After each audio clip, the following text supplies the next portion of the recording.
देखिए, सबसे पहले नमस्कार। फैमिली को बहुत बहुत जय जय। फिर से हमारे सभी यूट्यूब फैमिली को बहुत बहुत जय जय श्री सीताराम। देखिए, हर घर की सबसे बड़ी परेशानी क्या है? Financial problem. अगर आप देखेंगे कि हर परेशानी जो जुड़ी हुई है वो किससे जुड़ी हुई है? फाइनेंशियल प्रॉब्लम से। चाहे फिर वो खाने की हो, पीने की हो, रिश्तों की हो, लेन देन की हो, ओढ़ने की हो, पहनने की हो, खरीदने की हो, हर परेशानी से। अब आप ये देख लो, अब पहले कभी यहाँ पर एक मकान नहीं हुआ करते थे। अब देखिए, छोटे मकान भी हैं और हर मकान वाला ये चाह रहा है कि अब आप जैसे ये छोटा मकान, अब कल को ये भी चाहेंगे कि ये बड़ा मकान बन जाए। अब देखिए, इधर यहाँ पहले खाली पड़ा हुआ था, ये प्लॉट वगैरह सारे के सारे, अब ये यहाँ पर ये देखिए कितने वो प्लॉट वगैरह बन रहे हैं। तो कहने का ये अर्थ है कि हर आदमी ये प्रयत्न कर रहा है कि भाई किसी तरीके से वह ऊंचाई पर चढ़े। पहले जहाँ छोटे मकान थे, बड़े मकान बन रहे हैं। पहले जिसके पास छोटी गाड़ी थी वो बड़ी गाड़ी लेना चाह रहा है, जिसके पास कम ज्वेलरी थी वो ज़्यादा ज्वेलरी लेने की कोशिश कर रहे हैं। कहने का ये अर्थ है, अगर आप गौर से देखें तो सारी की सारी जो जड़ है वो फाइनेंशियल प्रॉब्लम है। अगर आदमी को ढंग से खाने को मिल रहा है, पीने को मिल रहा है, तो हो सकता है कि वो अपने मन की भावनाओं को छुपा कर रखे कि भाई मैं तुम्हारे साथ में खुश हूँ। लेकिन जैसे ही फाइनेंशियल प्रॉब्लम आती है तो आदमी ये कहता है तुम अपने लिए ये लेकर आ रहे हो, मेरे लिए ये नहीं है। तो इस तरीके की कुछ प्रॉब्लम होती है। तो कहने का ये अर्थ है कि ये जो दुनिया है इस समय सिर्फ ज़्यादा से ज़्यादा कमाई की तरफ भाग रही है। जितनी ज़्यादा कमाई होगी उतना ये समझता है कि भाई हमारे घर में सब कुछ ठीक है। लेकिन हमारे को समझनी क्या बात है, सबसे बड़ी और ज़रूरी बात हमारे को ये समझनी है। अब आदमी चाहता तो ये है कि वो फ्रिज भी ले ले, एसी भी ले ले, टीवी भी ले ले, लेकिन ना 9 मन तेल होगा और ना राधा नाचेगी। लेकिन फिर भी इतनी परेशानी होने के बाद भी अगर एक परिवार के सारे लोग इकट्ठे होकर समस्याओं का समाधान करके अपनी ज़रूरतों को पूरा करके इस समाज में इस तरीके से रहने का प्रयास करते हैं कि भाई देखिए जो होगा देखा जाएगा, और साथ में भगवान का धन्यवाद भी करते हैं। भगवान का धन्यवाद ये कहते हैं कि भाई जब बुरा वक्त आया ये भी गुजर जाएगा। अच्छे वक्त की उम्मीद में वो भगवान का ध्यान करते हैं। अगर इस तरीके का परिवार है तो आप ये समझ लीजिए कि पितरों की उनके ऊपर बहुत बड़ी अनुकंपा है, क्योंकि पितर उनके पहरेदार बनकर खड़े हुए हैं। अगर इस तरीके का मतलब माहौल है कि अगर आर्थिक तंगी होते हुए भी कोई व्यक्ति इस तरीके से अगर अपने जीवन को प्लान कर रहा है तो इसका मतलब पितर जो हैं उसके सहायक बन रहे हैं। और ऐसे लोगों को अपने पितरों को भूलना नहीं है, क्योंकि ज़्यादातर आपने सुना होगा कि जब पितृदोष होता है तो उस समय होता क्या है कि घर परिवार के लोगों पर विपत्तियां आती हैं, कलह होती हैं, जरा जरा सी बात पर लड़ाइयाँ होती हैं, वहाँ पर संतान सुख नहीं मिलता, बच्चों के कैरियर तक बर्बाद हो जाते हैं, घर के घर बर्बाद होते हैं। लेकिन जब पितरों का आशीर्वाद रहता है तो ऐसी घर में देर सवेर माता लक्ष्मी की कृपा होनी ही होनी है। माता लक्ष्मी स्थायी निवास करती हैं। आप ये समझ लीजिए कि परीक्षा का पीरियड चल रहा है वो भी गुजर जाएगा। लेकिन अगर इसके उलट है, होते सोते भी लोग रो रहे हैं, जरा सी बात के लिए रो रहे हैं, तो आप समझ लीजिए कि पितर नाराज हैं। और नाराज किसने किया हुआ है? नाराज करने वाले वही लोग हैं। क्यों? क्योंकि सिर्फ उन्हें तो अपना भरण पोषण करने से मतलब है। ये नहीं समझ रहे कि भैया जहाँ से इनकी एक लिंक चली आ रही है, उन्हें उनके ऊपर पितृ ऋण, गुरु ऋण, समाज के ऋण, देवताओं के ऋण, पता नहीं कितने सारे ऋण चले होते हैं, लेकिन वो सिर्फ अपने खाने कमाने से ही उन्हें फुर्सत नहीं है, अपने सुख भोग लेने से फुर्सत नहीं है। तो ऐसे लोगों पर देर सवेर दुख दरिद्रता का वार होगा ही होगा। इस बात को हमारे को समझ लेना चाहिए। और ऐसे में जो हमारे कर्म फल प्रदाता भगवान शनिदेव हैं वो भी नाराज होंगे। और जो किस्मत लिखने वाले देवता हैं, देखिए कर्म फल प्रदाता कौन है? शनिदेव। और जो हमारी किस्मत, जो हमारे भाग्य का लेख लिखा हुआ है वो कौन लिख रहा है? बृहस्पति जी। वो भी फिर हमें हमारे भाग्य पर छोड़ देंगे। क्यों? क्योंकि जब हम कुछ करना ही नहीं चाहते तो आगे करेंगे क्या? इस बात को हमारे को समझ लेना चाहिए। अब इस बात को आपको जरा गौर से सुनिए, इस बात को स्किप मत कर देना कि शनि जहाँ पर कर्म फल प्रदाता हैं, अगर वह रुष्ट हैं और आप किसी व्यापार के कार्य में लगे हुए हैं तो निश्चित मानिए कि वहाँ पर आप सोचोगे कुछ, करोगे कुछ, और ऐसा करने से रिजल्ट कुछ और निकलेगा। वो तो निकलेगा नहीं जो आपने सोचा है। इससे होगा क्या? व्यापार तो चौपट होगा ही होगा, धीरे धीरे ज़िंदगी तक चौपट हो जाएगी। ऐसे घर के अंदर कुछ भी शेष नहीं रहता। इसलिए अगर समय रहते चेत जाएं तो बढ़िया रहता है। लेकिन लोग ये समझते हैं कि भाई छोटे छोटे उपाय करने से कुछ नहीं होता। हम ये भूल जाते हैं कि ऊर्जा का जब परिवर्तन होता है तो वह कितना प्रखर रूप धारण कर लेती है। एक परमाणु बम जो जब तक बैठा हुआ है तब तक बैठा हुआ है, लेकिन जब फटता है तो कितना बड़ा विस्फोट करता है। हमारे को ये समझना चाहिए कि ये छोटा सा जो उपाय है ये हमारे जीवन में बहुत बड़ा दिव्य परिवर्तन कर सकता है। बस करना हमारे को है। लेकिन सबसे पहले हमारे को ये समझना होगा कि अगर शनिदेव खराब हैं तो आदमी कई बार ठीक है, थोड़ा सा उसका विवेक उसके मुट्ठी में है, तो वह बढ़ चढ़ कर कहेगा कि मैं भैया जा रहा हूँ भगवान के मंदिर में मत्था टेकूंगा, उनका आशीर्वाद लूँगा।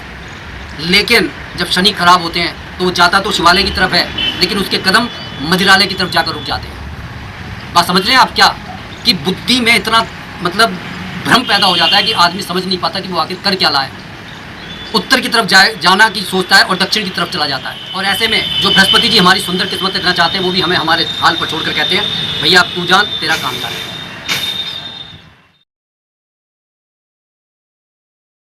तो सबसे पहले शनि देव को प्रसन्न करने का ही सटीक, अकाट्य और ब्रह्मास्त्र उपाय आप सुन लीजिए।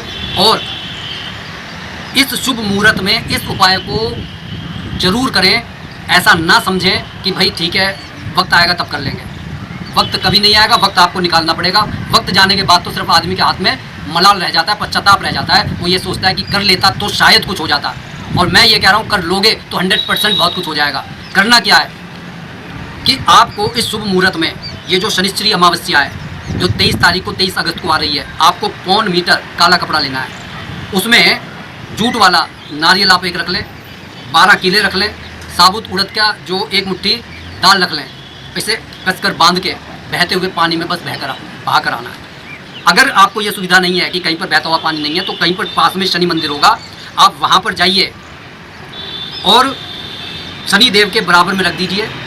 थोड़ा सा जो है तेल, उसमें अपनी शक्ल देखिए, थोड़े से काले तिल डाल दीजिए, वो दीपक जला दीजिए सरसों के तेल का, शनि चालीसा पढ़ लीजिए और अपने घर को लौटाइए। सिर्फ इतना सा उपाय है, हींग लगे ना फिटकरी और रंग भी चोखा हो।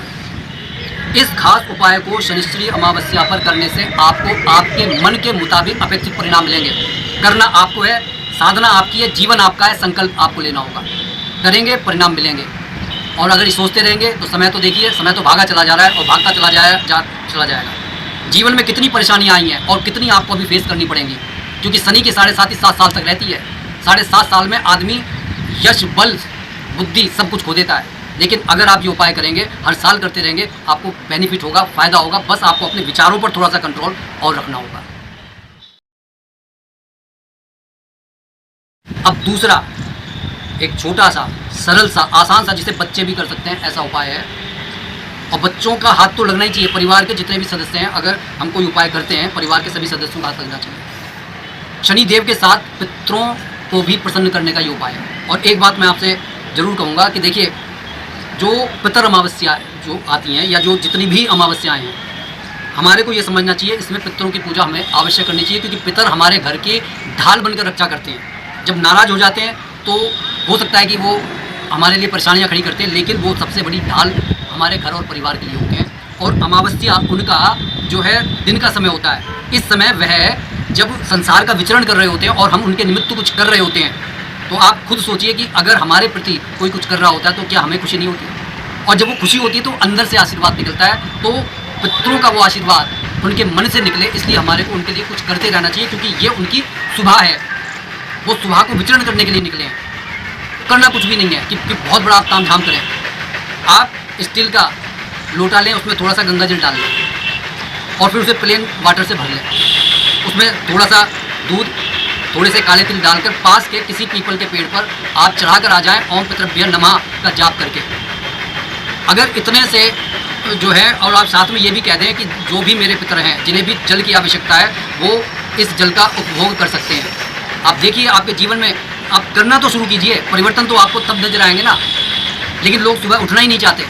लोग तो ये चाहते हैं कि जब सूरज पूरा 12 बजे, जब सूरज पूरा आसमान में चमक रहा हो तब उठेंगे, तब उनके दिन की शुरुआत होगी। और रात उनकी कैसी होगी? 4 बजे तक उनके मोबाइल चलेंगे। इस तरीके से जीवन नहीं जिया जाता। जीवन में कुछ अनुशासन, कुछ नियम आपको रखने होंगे, तभी आप जीवन में बदलाव पाएंगे। और अगर आप ये सोचते रहेंगे कि माँ बाप आपको जीवन भर पाल लेंगे, तो आप गलती पर हैं। आपके माँ बाप, भाई बहन कोई आपको नहीं पाल सकता। आपको अपने अंदर खुद परिवर्तन करने पड़ेंगे। आइए अब हम आते हैं अपने दूसरे उपाय पर, जिसमें पितरों के साथ में शनि देव भी प्रसन्न होते हैं। इसके लिए आपको कुछ सामान इकट्ठा करना है। जैसे आप मार्केट से राव ले आइए, उसे थोड़ा सा भून लीजिए, ब्राउन शेप में आ जाए। उसमें थोड़ी सी खांड मिला लीजिए, घी मिला लीजिए, उसमें काले तिल मिला लीजिए। एक जो सूखा नारियल होता है उसको 2 फाड़ कर लीजिए। उसके अंदर ये जो मटेरियल है आप इसको भर लीजिए।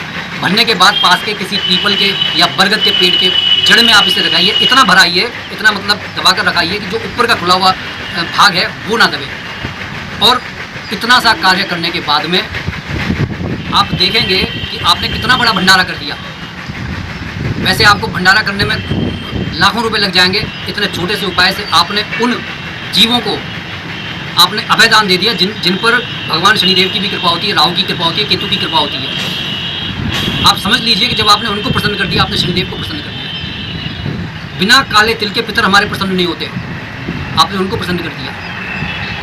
क्योंकि पितर जो भी कुछ है, जो एनर्जी है वो सूक्ष्म शरीर में वो चीज़ें वहाँ तक पहुँचती हैं। कोई आपको बरगला रहा है कि नहीं ये सब बेकार की चीज़ें, आप उपाय कीजिए। उस साइंटिफिक उसमें अगर आप जाएंगे तो ठीक है, आप कोशिश कीजिए जगदीश चंद्र बासु की तरह से कोशिश कीजिए कि पेड़ सांस लेते हैं, आपको उसके वाकई में एक्सपेरिमेंटल थ्योरी जब आप करेंगे तो उसके भी आपको रिजल्ट मिलेंगे। लेकिन मेरा कहने का ये अर्थ है कि इस समय आपके जीवन में कठिनाइयाँ दूर आपको करनी है, कोई बाहर से दूर करने के लिए नहीं आएगा, आप खुद दूर कीजिए। इस शुभ मुहूर्त में किया गया ये उपाय आपको ठोस परिणाम दे सकता है आपके जीवन में।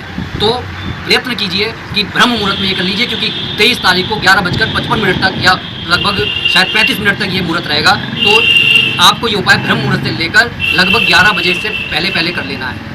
आप कर लेंगे तो बहुत अच्छी बात रहेगी, आपके जीवन में सुखद परिणाम आएंगे। और देखिए, कोई भी परिणाम धीरे धीरे से हमारे जीवन को बदलता है। पितर अमावस्या के लिए जो मैं तिल की बात कह रहा हूँ, उसे आप हर अमावस्या पर, हर महीने की अमावस्या पर करें, आपको परिणाम मिलेंगे। कुछ और वीडियोस भी मैंने अपने चैनल पर डाल रखी हैं। जैसे बृहस्पति का उपाय है कि जब हमारे घर के अंदर नकारात्मक एनर्जी बढ़ जाती है तो किस तरीके से हम जो है बृहस्पतिवार को रात्रि में जो पीले सरसों होती है उसको अभिमंत्रित करके किस तरीके से हम घर में डालकर शुक्रवार की सुबह को निकाल देते हैं। और इस उपाय को लगभग 6 महीने तक करने के बाद में हमारे घर के अंदर सुख शांति, सुख समृद्धि, सब कुछ में बढ़ोतरी होती है। इवन अगर बच्चों का फोकस नहीं हो रहा होता तो वो भी होने लगता है। तो परिणाम तो देखिए, मेहनत तो आपको करनी पड़ेगी। अगर वीडियो अच्छी लगी हो तो कमेंट जरूर कीजिएगा। और फिर से जाते जाते कह रहा हूँ कि देखिए, शुभ मुहूर्त में किए गए परिणाम हमें अपेक्षा से 1000 गुना फल देते हैं। इसलिए अगर जीवन में कभी किसी आर्थिक तंगी से गुजर रहे हो, या फिर अगर आपको ऐसा लगता है कि सब कुछ सही भी चल रहा है, तो कम से कम उनका धन्यवाद करने के लिए आप ये उपाय कर लीजिए। आपको बहुत अच्छा अंदर से महसूस होगा। क्योंकि जब हम सवेरे उठने के बाद में उस वातावरण में जो है दीप, धूप, कपूर प्रज्वलित करते हैं ना, तो एक अजीब ही एक एनर्जी पैदा होती है। और वो एनर्जी पूरे घर परिवार के लोगों को ही ऊर्जा से भर देती है। तो देखिए, अंदर से बहुत अच्छा महसूस होगा। ठीक है, तो आप इस उपाय को कीजिए। और इस उपाय को करने के साथ में इस शुभ मुहूर्त में किसी दरिद्र नारायण को जरूर कुछ खिला दीजिए। सामर्थ्य के अनुसार उसे कोई कपड़ा दे सकते हैं, दे दीजिए, कुछ दक्षिणा दे दीजिए। क्योंकि दरिद्र नारायण के लिए जब हम कुछ करते हैं तो बहुत उसका ज़्यादा फल हमारे को मिलता है। ठीक है जी। और साथ में जाते जाते एक बहुत ज़रूरी बात यह है कि महाबली हनुमान जी के 11 हनुमान चालीसा का पाठ बिल्कुल करना ना भूलें। क्योंकि अगर कोई भी हमारी कमी पेशी रह गई होगी तो वो महाबली हनुमान जी सब संभाल लेंगे। इसी के साथ इस वीडियो को जितना ज़्यादा शेयर कर सकते हैं कीजिए, क्योंकि इससे बड़ा पुण्य लाभ मिलता है। क्योंकि अगर आपकी शेयर की हुई वीडियो किसी का लाभ पहुंचाती है तो ऑटोमेटिक ब्रह्मांडीय ऊर्जा का आशीर्वाद हमारे को मिलने लगता है। तो प्रयत्न कीजिए कि इस शुभ मुहूर्त को खाली हाथ ना जाने दें। बहुत लंबे समय से जो लोग अपनी परेशानियों से जूझ रहे हैं, उनकी परेशानियों का अंत कर सकती है अगर मन में आस्था और विश्वास के साथ करेंगे। तो कैसी लगी ये वीडियो कमेंट करके जरूर बताइएगा। इष्ट देव का नाम कमेंट बॉक्स में जरूर लिखें। ज़्यादा से ज़्यादा इस वीडियो को शेयर करें। इसी के साथ मैं अपनी वाणी को विराम दे रहा हूँ। जो भी भाई बंधु हमारे चैनल पर नए हैं, कृपया चैनल को सब्सक्राइब कर लें। कमेंट बॉक्स में अपने इष्ट देव का नाम लिखना ना भूलें। इसी के साथ मैं अपनी वाणी को विराम दे रहा हूँ। बोलिए जय जय श्री सीताराम।